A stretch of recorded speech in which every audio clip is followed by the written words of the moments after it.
오늘 본문 말씀에서 이제 맥추절에 대해서 말씀하고 계신데요. 오늘 양미아 권사님께서 기도에서 잘 설명해 주셨듯이 이제 맥추의 뜻은 이제 보리를 거둔다라는 그 의미가 담겨 있는 그 표현입니다. 맥추절이라는 것은 이제 이스라엘 3대 절기가 있는데요. 그 중에 하나입니다. 첫 번째가 이제 유월절이고요. 다른 말로 무교절이라고 또 성경에 표현되어 있는 게 있고, 두 번째가 맥추절이고요. 마지막이 이제 초막절인데, 이 맥추절은 그 여러 가지 이름으로 불리긴 해요. 그래서 가장 성경에 다른 이름이 많이 있어요. 칠칠절이라고도 부르고, 또 어떤 때는 이제 초실절이라고도 부르기도 합니다. 그래서 그 다음에 이제 신약적인 표현으로도 오순절이라고도 불리기도 해요. 그래서 제일 이름이 많아요. 근데 이제 대표적으로 우리가 이제 맥추절이라고 이렇게 부르도록 하겠습니다. 이제 복음이 이제 완전하게 성취된 오늘날 우리 이스라엘 백성들처럼, 구약에 있는 이스라엘 백성들처럼 우리가 이제 이렇게 뭐 그 모든 형식을 다 갖춰서 맥추절을 지키지는 않습니다. 기도에서 이제 기도했듯이 우리 양미아 권사님이 잘 표현을 하셨는데, 그 의미를 우리가 가지고 이제 구약에서 말하는 이 절기가 어떤 의미가 있는지를 아는 것은 복음의 그 의미를 더 깊게 하고 풍성하게 하기 때문에 사실은 필요해요. 그래서 이제 우리가 간략하게 이제 이것을 현대화시켜서 시키는 의미가 있는 것이죠.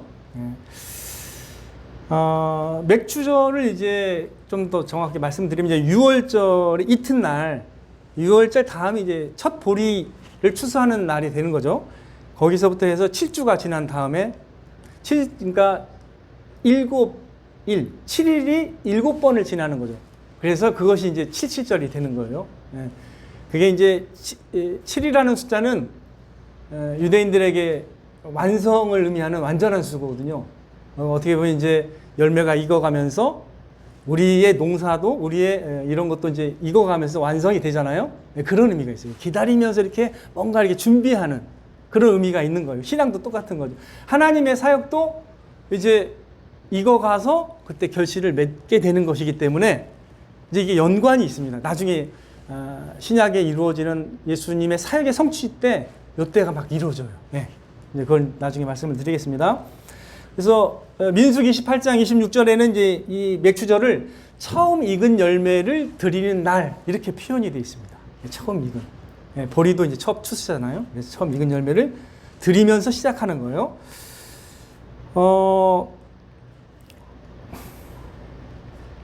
근데 이제 이 하나님께서 이 맥추절을 지키라 이렇게 명령을 하십니다. 오늘 본문 말씀 보니까 오늘 여기에 이제 여기에도 이제 프랭카드가 있지만 출애굽기 3장 16절에 맥추절을 지키라고 말씀하시면서 이건 네가 밭에 뿌린 씨를 이제 거기서 거둔다라고 말씀하고 계세요.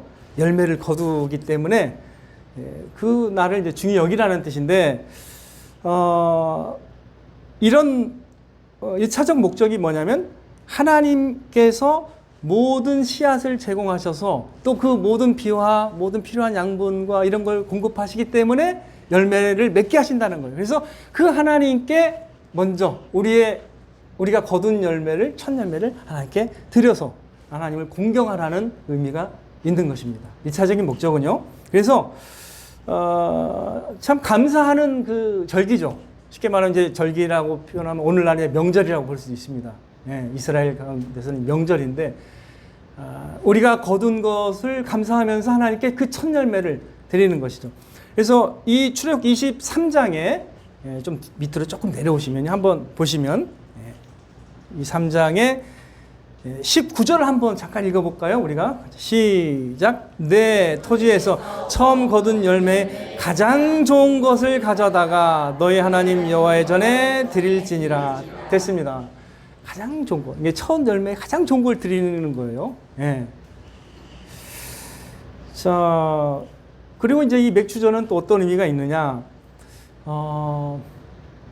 이 거둔 걸 갖다가요, 이제 이게 다른 이웃들에게도 뭔가 이것을 이게 전달이 돼야 된다라는 것을 암시하는 말씀들이 있습니다. 그래서 레위기 23장 22절에는 맥추절을 설명하시다가 하나님이 이렇게 말씀하세요. 너희 땅에 곡물을 벨 때에 밭 모퉁이까지 다 베지 말고 떨어진 것을 줍지 말고 그것을 가난한 자와 거류민을 위하여 남겨두라. 나는 너희의 하나님이니라. 이렇게 말씀하십니다. 그러니까 하나님은요, 우리가 막 완전히 막 거기 밭에 막 모든 그 알곡이 안 보일 때까지 다 거두라고 말씀하지 않으시고 이렇게 거두되 좀 이렇게 남겨두라는 거예요. 이건 뭐예요? 풍성하게 하나님께서 추수하게 하셨으니까 이걸 가지고 가난한 자들과 그 다음에 좀 뭔가 소외된 자들을 위해서 이거를 그들이 먹을 수 있도록 해라. 이런 그 은혜가 담겨져 있는 이 계명입니다. 그래서 또 이제 이렇게 말씀하세요. 한번 우리가 이 구절을 한번 찾아볼게요. 자, 맥추절의 의미를 좀 더 풍성하게 하는 말씀인데 신명기 16장입니다. 이 모세오경 마지막이죠. 저 뒤로 가세요. 신명기 16장인데요. 신명기 16장 옆에 분들 좀 찾아주십시오. 신명기 16장의 10절에서 12절. 신명기 16장 288페이지에 있습니다. 자, 10절부터 한번 읽겠습니다. 시작. 내 하나님 여호와 앞에 77절을 지키되 내 하나님 여호와께서 내게 복을 주신 대로 내 힘을 헤아려 자원하는 예물을 드리고 너와 내 자비와 노비와 내 성중에 있는 레인과 및 너희 중에 있는 객과 고아와 과부와 함께 내 하나님 여호와께서 자기의 이름을 두시려고 택하신 곳에서 내 하나님 여호와 앞에서 즐거워할지니라. 예. 그렇죠? 이게 맥추절의 의미가 이렇게 뭔가 더 이웃들과 그 가난한 자들에게 이게 확장되는 것 같죠. 그들과 함께 즐거워하라는 거예요. 그래서 이거는 우리의 감사가 흘러 넘쳐서 다른 이웃들에게까지도 넘쳐 나가기를 기대하시는 하나님의 그 어떤 목적이 담겨 있는 것입니다. 그래서 우리가 이 말씀들을 통해서 그런 하나님의 의도를 우리가 알 수가 있고요. 이제 저는 이제 감사가 된 게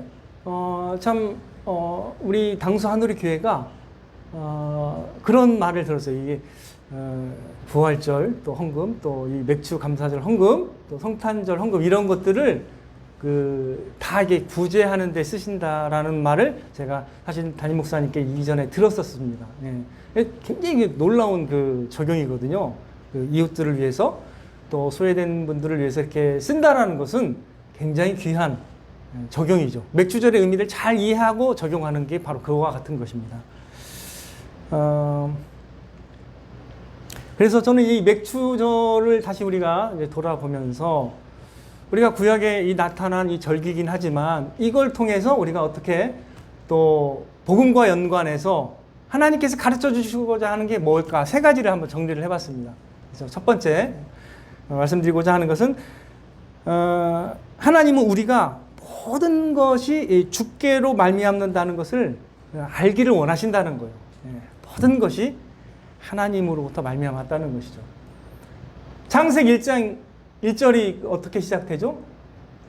태초에 하나님이 천지를 지으신 분이십니다. 그리고 나서 뭘 지었는지 날짜마다 세세하게 정확하게 기록이 되어 있어요. 인간은 누가 지으신 거죠? 이렇게 생각하고 사유하고 느낄 수 있는 이 놀라운 존재. 이 세상에서 인간과 같은 존재가 있어요, 없어요? 그게 기적입니다. 이런 인간이 저는 있다라는 것 자체가 너무 신기한 거예요. 네. 그냥 가만히 먼지 가운데 예를 들면 이제 어떤 빈 방이 있다고 한번 생각을 해보세요. 빈 방을 떠났습니다, 우리가. 한 70년 후에 왔어요. 우리가 노인이 되어서 빈 방 우리 집에 왔는데 거기에서 뭐 사람이 생기나요? 어떻게? 뭐 사람은 아니더라도 뭐 좀 멋진 뭐 하나가 생기나요? 안 생기거든요. 예. 안 생깁니다. 이거는 놀라운 하나님의 작품이고 온 우주와 이 모든 이 생각해보세요. 우리 은하가요. 우리 은하라는 게 있어요. 이렇게 쟁반처럼 생겼는데 이게 이거 가는데 얼마나 거리가 걸리는지 아세요? 빛으로 10만 년 걸립니다. 우리 은하만 생각해도 우리가 생각할 수 있는 그걸 초월하는 거예요. 그 숫자가 빛으로 10만 년이니까 우리가 생각하기에는 얼마나 멀겠습니까? 빛의 속도가 1초에 30만 킬로미터 가거든요.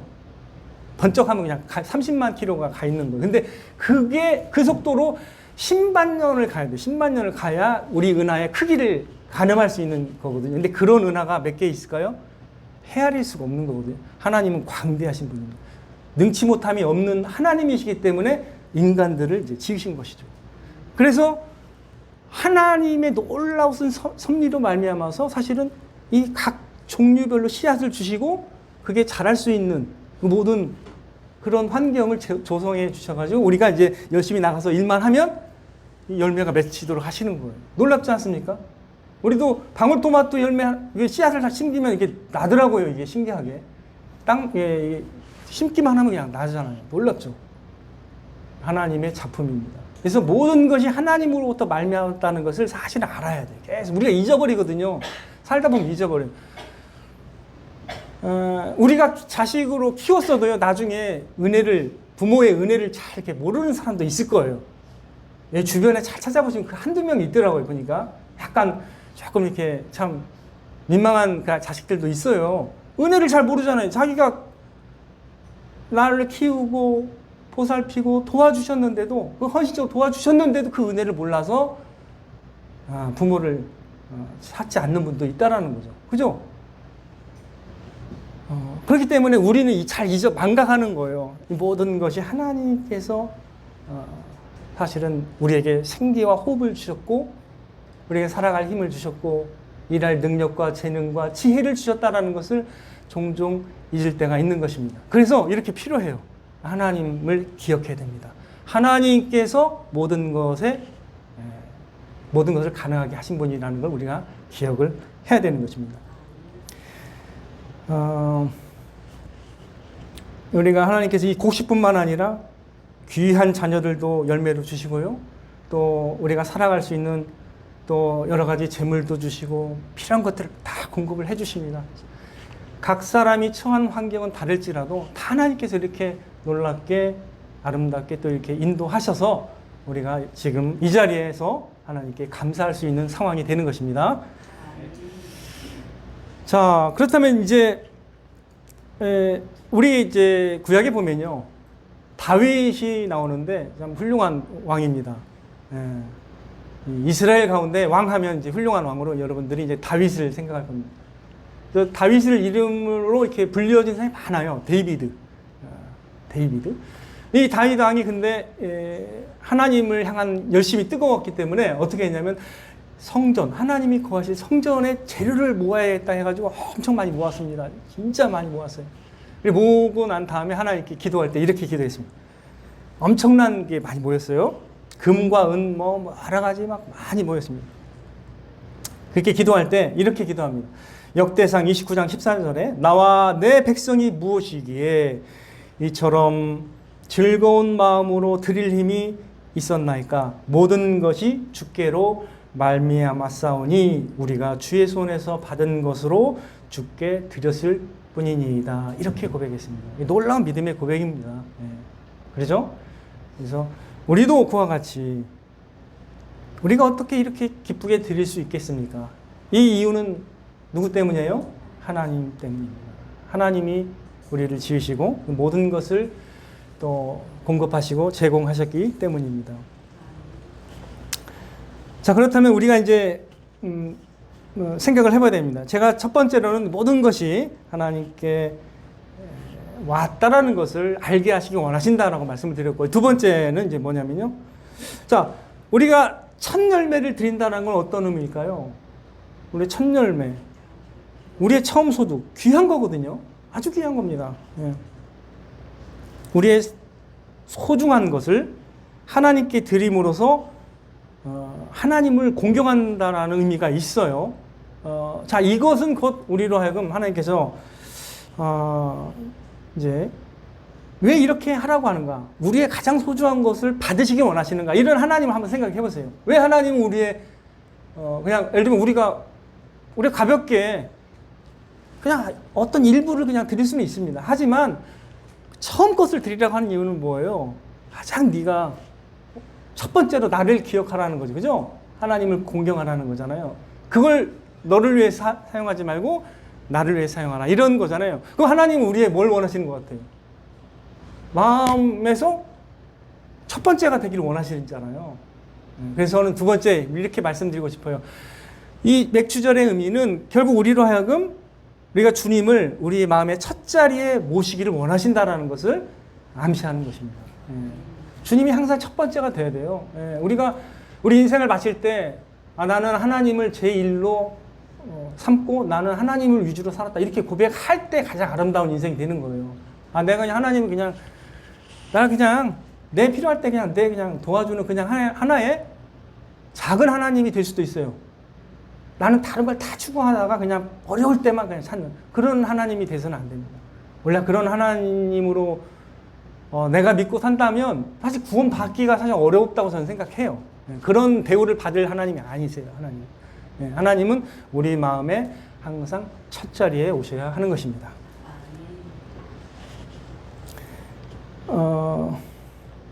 하나님이 누구세요? 하나님은 누구시죠?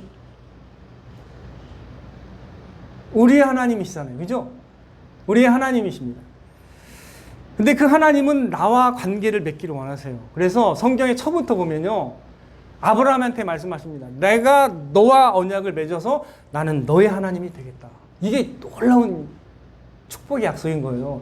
하나님이 우리의 하나님이 되시겠다라고 하는 것이 얼마나 큰 의미인지를 사실 우리가 점점 깨달아 가야 됩니다. 쉽게 말씀드리면 우리는 아버지 없는, 아버지를 떠나서 그냥 막 살아가는 어떤, 어떻게 보면 그런 입장이에요. 성경의 그 관점은 그거예요. 근데 하나님이 그들을 불러주시는 거예요. 그 아들로 삼아주시겠다는. 그래서 하나님과의 관계를 맺기를 원하시는 거예요. 계속 그래서 놀라운 사랑으로 우리를 부르십니다. 내가 너의 하나님이 되기를 원한다. 이런 관점으로 우리에게 다가오시는 거예요. 예. 그래서 아브라함에게 하신 언약은 우리에게 다 같이 동일하게 우리를 향하신 언약이 되는 것입니다. 그게 바로 복음으로 우리에게 온 것이고 누구든지 주의 이름을 부르는 자는 어떻게 됩니까? 구원을 받는 것이 되는 거예요. 누구든지 주의 이름을 부르면 구원받게 되는 게 하나님의 의도입니다. 하나님이 그래서 그들의 하나님이 되시기를 원하신다는 거죠. 그죠? 예.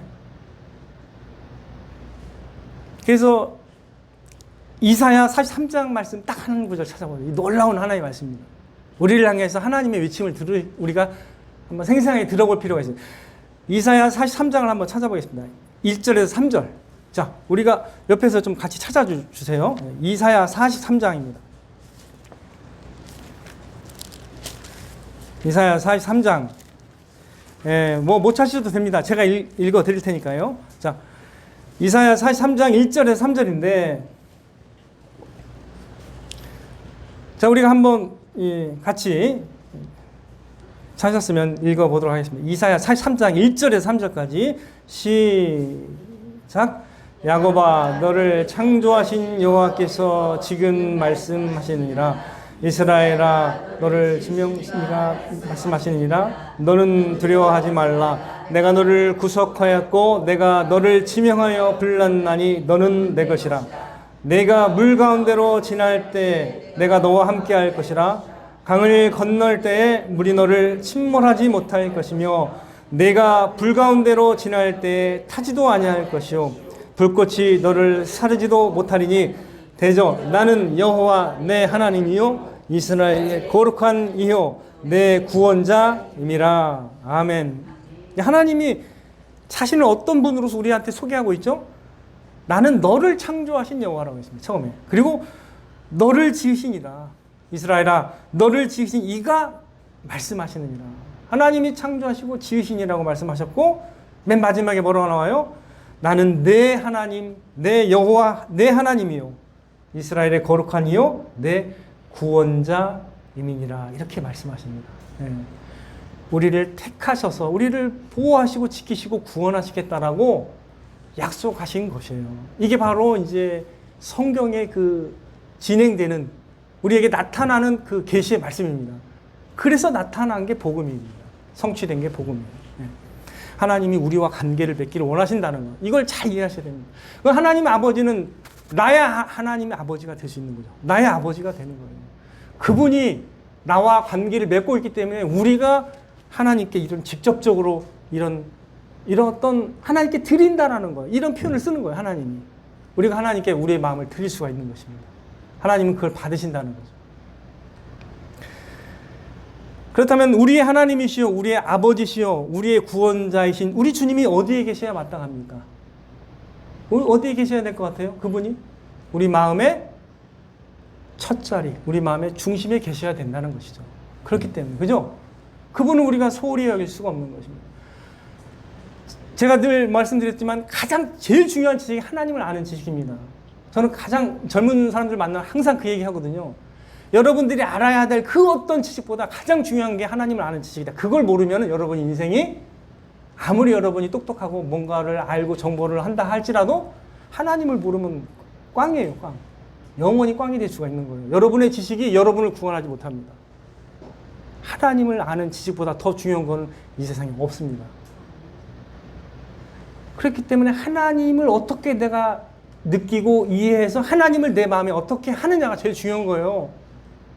하나님을 우리 마음 중심에 모시기를 원하지 않는 사람은 영원토록 멸망하게 되는 것입니다. 그게 가장 큰 비극인 거예요. 그것보다 더 큰 비극이 없습니다. 그렇기 때문에 여러분, 우리 주님은 여러분의 마음속에, 그리고 저의 마음속에 어디에 계셔야 마땅합니까? 마음 구석에 있어서는 안 됩니다. 마음 중심에, 우리의 마음의 첫 자리에 항상 계셔야 돼요. 첫 자리 항상. 그래서 첫 열매를 드리라는 것이 그것과 연관이 된다는 걸 여러분 생각할 수 있어야 됩니다. 여러분 가장 좋은 거 있으면 누구한테 가고 싶어요? 가장 자기가 소중히 여기는 사람한테 가고 싶잖아요. 그죠? 사실 어릴 때는 우리가 그걸 잘 배웠습니다. 부모님한테 가는 거예요. 그거 마땅히 배워야 돼요. 부모님을 공경하는 걸 배워야 돼요, 사실은. 그리고 부모님의 날에 어버이날이죠. 제 생각에는. 어버이날에 어떻게 했어요, 우리는? 학교에서. 썼잖아요. 그거 참 좋은 교육이에요, 사실은. 억지로라도 그렇게 써야 되는 거예요. 부모님 전상서 해가지고 저는 그렇게 매일 이렇게 썼던 것 같아요. 아주 좋은 때예요. 제가 볼 때는 그런 거 해야 좀씩 배우는 거거든요. 공경하라는 어떤 환경 가운데서 이렇게 해야 배우는 거지, 그냥 안 배워져요, 이게. 모르겠어요. 아주 훌륭한 사람은 처음부터 그냥 몸에 될지 모르지만, 저 같은 경우는 그런 것 같아요. 부모님 공경하는 것도 이게 굉장히 중요한 건데, 그렇잖아요. 근데 부모님을 공경하는데 막 가장 나쁜 거 드려요? 그럴 수 없잖아요. 가장 좋은 걸 드려야 돼요, 사실은. 가장 좋은 부위를 딱 우리 드리잖아요. 그래서 아버님 드시게 생선도 딱 있으면 주변부터 먹잖아요. 우리가 어릴 때부터 배우거든요. 그리고 아버님이 숟가락 딱 드시기 전에는 안 들어요, 저는. 그게 딱 배워가지고, 지금도 이게 딱 이게 돼 있어가지고, 누가 어르신이 안 드시면 이게 잘 안 가요, 저는. 이게. 어릴 때 그게 배워가지고 그런지. 부모님 공경해야 되잖아요. 그죠? 가장 좋은 거 드리잖아요. 근데, 하나님에 대해서 그렇게 안 한다? 그거는 우리가 어떻게 되는 거예요? 하나님을 너무 잘 모른다는 거예요, 아직. 모른다는 거예요. 그래서 우리는 우리 마음 첫 자리에 항상 하나님을 모셔야 된다는 거 꼭 기억하시기 바랍니다. 자, 우리를 위해 기꺼이 자신을 내어주시고 희생하신 우리 주님이 우리의 마음 중심에 계셔야 한다는 거예요. 하나님 우리의 죄악과 연약함에도 불구하고 기꺼이 우리의 하나님이 되어주기를 원하셨던 것입니다. 그렇기 때문에 우리는 즐거이 우리 마음 첫 자리에 하나님을 항상 모셔야 되는 것이죠. 자, 세 번째입니다. 세 번째, 이제 하나님은 우리에게 복된 열매를 주시기 원하시는 하나님이심을 알게 하시기 원하신다는 겁니다. 이것도 중요해요. 이게 하나님의 마음입니다. 자, 우리에게 마치 열매를 바치라는 것으로 요구하시는 하나님으로 이렇게 비춰질 수는 있지만 사실은 그게 아닙니다. 전하시고자 하는 메시지는 뭘까요? 우리를 더 그 모든 필요한 것들을 주시기 원하시는 하나님이심을 경험하고 알게 하시기를 원하신다는 것입니다.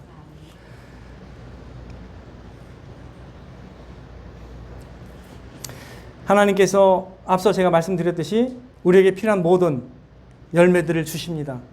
자녀 열매도 주시고 또 이 세상에서 필요한 것들, 좋은 것들 많이 주십니다. 여러 가지 뭐 성공도 주시고 또 인정도 받게 하시고 많은 또 은혜를 베풀어 주십니다. 그러나 하나님께서 그것들보다 더 영광스러운 복된 열매를 주시기 원하시는 하나님이심을 우리는 더 알아가야 됩니다. 자, 우리는요, 하나님께 추수한 첫 열매를 드렸지만 하나님은 그의 맏아들을 우리에게 주셨습니다.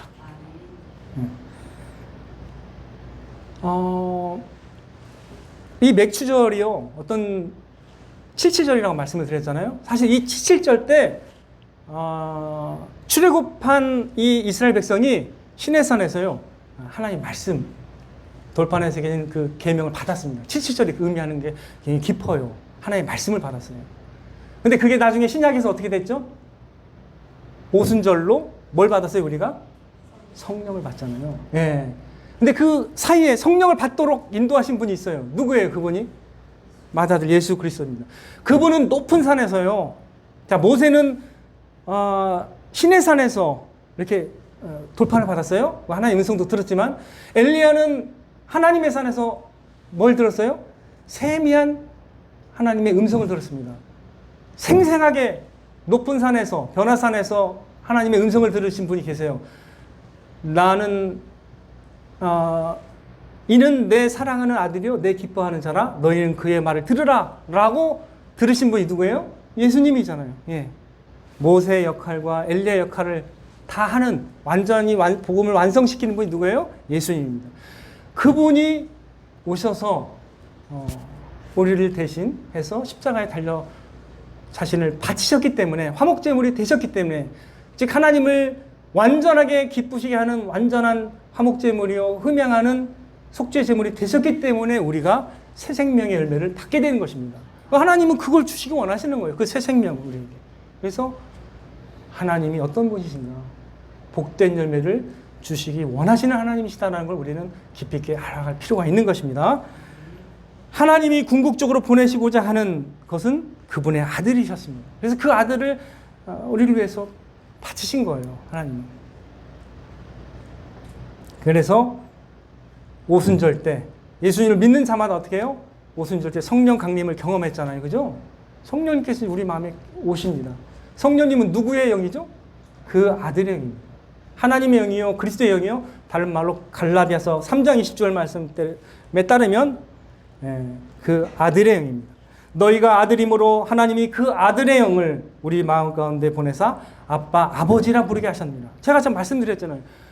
성경은 우리와 하나님의 관계를 어떻게 한다고요? 그 관계에 대한 말이에요. 관계를 완전하게 회복해 주시는 거예요. 하나님을 우리의 아버지라 부르게 하시는 놀라운 관계로 인도하는 거예요. 그죠? 그 아들의 영을 우리의 마음 가운데 주시사 우리를 아빠, 아버지라고 부르게 하셨습니다. 우리는 주님께 우리가 얻은 것의 일부를 드렸지만 주님은 자신과 함께 모든 것을 우리에게 주셨습니다. 우리 주 예수 그리스도는 우리 안에 그리스도의 또 영을 주시는 것입니다. 누가복음 11장 13절에 너희가 악할지라도 좋은 것을 자식에게 줄 알거든 하물며 너희 하늘 아버지께서 구하는 자에게 성령을 주시지 않겠느냐, 이렇게 말씀하고 계십니다. 좋은 것이라는 게 그의 영이에요. 그분의 영을 받게 되면 진짜 그게 감사의 영입니다. 그분의 영을 통해서 우리는 감사하게 되는 거죠. 시각이 달라지고 하나님을 알게 되고 감사하는 삶을 살아가게 되는 것이죠. 로마서 8장 14절 15절 요 구절을 한번 찾아보겠습니다. 신약 사도행전 다음에 로마서 있습니다. 로마서 8장 14절 15절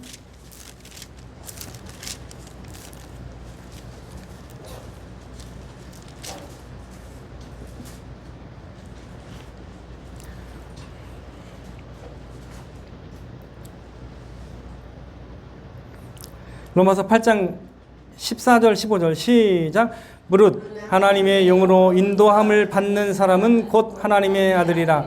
너희는 다시 무소하는 종의 영을 받지 아니하고 양자의 영을 받았으므로 우리가 아빠 아버지라고 부르짖느니라. 아멘. 양자형은 뭐 성령이고요. 또 그리스도의 영이고 그 아들의 영이라고 말할 수 있는 거죠.